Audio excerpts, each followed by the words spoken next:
Yeah, so I just went off on a little bit of a rant. I saw a YouTube thing about President Trump's uh, inabilities, his being a bit inadequate to be fit for the commander in chief job.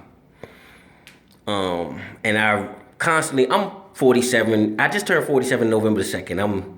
I'm uh, praising, praising God for living another year. Um, and just reflecting on the presidents, um, previous presidents. Like I said, I was born 1970, so the president I remember since birth is President Jimmy Carter, and it got me to thinking. What were his issues, and you know, I didn't know I didn't at me being about 6 or 7 years old, not connecting the dots like the president get us into this energy crisis that we had back in the I mentioned people riding around in Pintos and darts looking for gas. People with road rage sitting at gas stations with their little gas can. I remember seeing stuff like that on the news, as a youth, and as a result of the energy crisis, and oil and all that stuff, and then the hostage situation in Iran just pretty much wasn't handled well. So, he got knocked. Mr. President, the Peanut Man, as I remember, this kind, old, humble guy, he soft-spoken guy. I'm just reading that he didn't handle it too well. So, again, we go from Jimmy Carter to the next couple presidents up until till now, and I'm just noticing that people have left some a real pile of ish on the table for the next president. And that's when they campaign and they going through, the process of election, they looking at the issues that exist and how they're going to address them. And if they're able to meet their goal and creating some bills, cleaning some stuff up that was left from the previous regime, that's an achievement.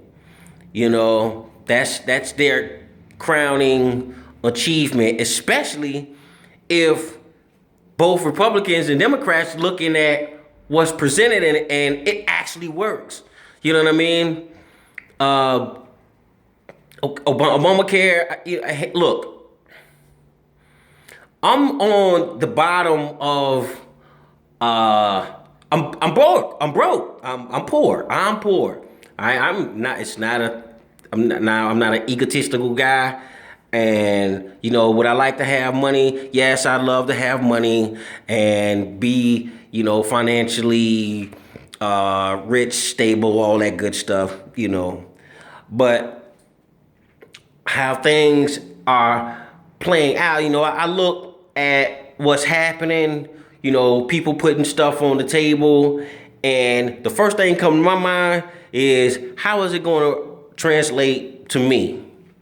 How is it going to work out for me? What you're doing, what you're presenting to the table, is it going to work for the little guy, the guy that the economically insignificant fellow? Is it really going to work out for me? When you talk about minimum wage, and I'm tooling around here trying to find a gig, get work. If I go to Piggly Wiggly and they say, okay, here's your apron, and you'll be getting paid $12 an hour. Hey, great, cool. I'll be putting that apron on. But hey, let's look at the cost of living. So, I mean, you give me $12 an hour, but a burger costs $50 now. That ain't really paying it out. That's not helping the little guy. It's not helping me stay 230 pounds svelte. I'll be eating celery sticks for $3. You know, I that's just not gonna work. You know, so it's back to broke. $12 an hour still ain't working because the cost of living has risen because of the minimum wage going up. So it's kind of like the magnet thing. You know, you putting two magnets together, positive side. They're just not connecting. So it's just gonna be a constant push. You get a bump up here, we'll just bump this up over here. It's gotta be that way.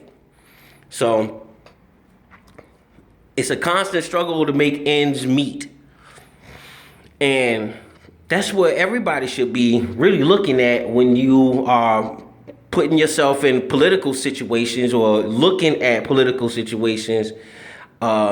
Ask yourself, how is it gonna work for you? When they say like vote for this, vote for that, it's people out there saying, no more penny tax.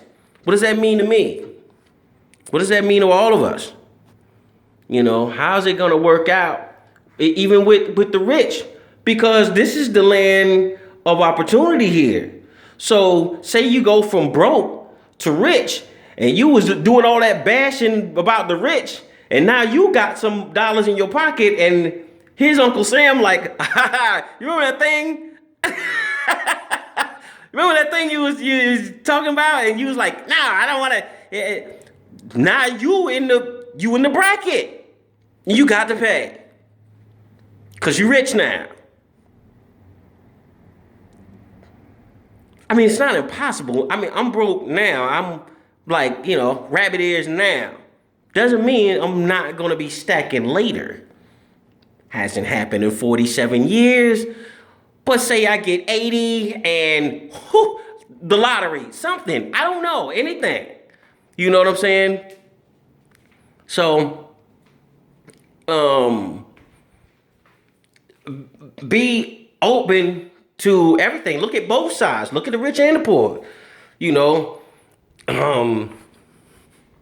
And don't be mad at them people that made it. They've done their due diligence, whether it be underhanded or, by the book. By the book, I respect you. Underhanded, I'm looking at you sideways. Gotta do it. Side googly all day. For real? You tapped into the senior citizen fund to fund your bar mitzvah. You did that? Okay, all right. Well, how about I won't do any business with you. And if I do business, anything's written out, it's got to be notarized by a lawyer just to make sure we on the up and up. You know what I'm saying? So,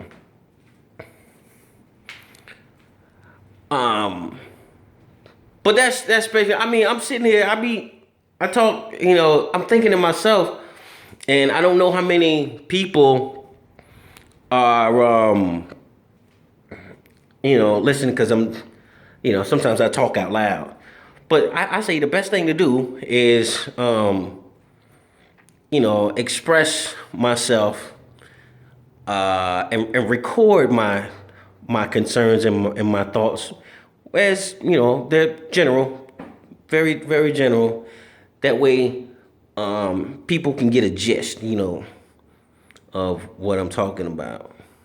And as I'm not going overboard, being derogatory or pointing at one section of people or anything like that. Just general thoughts, But it should be interesting. It's, because I've never been a political guy. I've never been. I'm not political now. It's just now politics matter. They matter. And me being where I am, of this age, my voice needs to be heard. And I think we should all do that. I think we should vote, Go ahead and fill out the voters registration.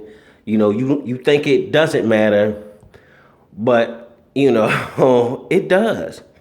It does.